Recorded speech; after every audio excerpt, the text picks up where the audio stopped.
kayo kung bakit wala ako sa classroom ngayon. Naisipan ko kasing ipakita sa inyo na hindi lang sa classroom makikita ang mathematics, kundi nasa labas din. Nakita niyo naman sa una kong video yung mga mangroves, tapos yung mga torus, yung mga lines. Ngayon, isa na namang geometrical figure ang ipapakita ko sa inyo. Ito ay totoong-totoo talaga dahil nahawakan mismo ng dalawa kong kamay.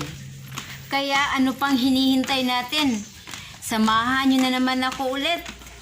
Tayo na!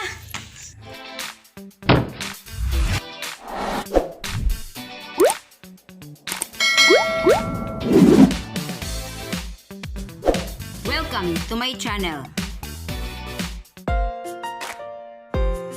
Habang ako ay naliligo, ay nagmamasid din ako sa paligid. Hanggang sa nakakita ako ng nakakamangha. At ako talaga ay natutuwa. Kaya ang ginawa ko, kinuha ko. Kasi ito yung nakikita ko sa picture na ngayon ay mismong nahawakan ko na. Ito ay isang starfish kung saan dito kinuha ang design sa isang 10-sided polygon na tinatawag na decagon.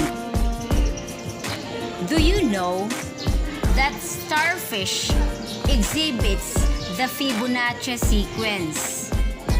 Like all other life forms, its pentagon shape also exhibits the golden ratio. Bakit daw Fibonacci sequence? It is because 5 is the 5th Fibonacci number. So, if a regular pentagon is drawn and diagonals are added,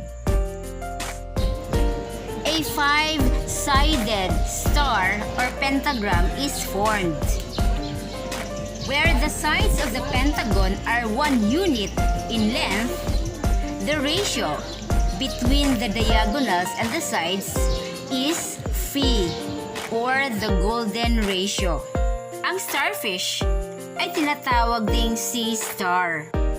Alam ba ninyo na ang starfish or sea star ay may 10 fun facts? Number 1, have no brain and no blood. 2, they can live up to 35 years. 3, starfish is not their right name. They should always be called sea star. 4, there are around 2,000 species of sea star. 5, they cannot survive in fresh water. 6, they can regenerate.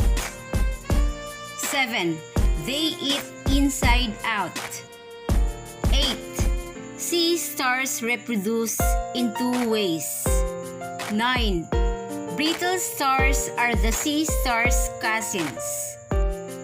And 10, they can have up to 40 arms.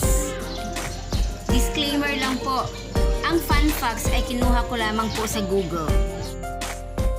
Nakakatuwang hawakan ang starfish dahil hindi naman siya nangangagat.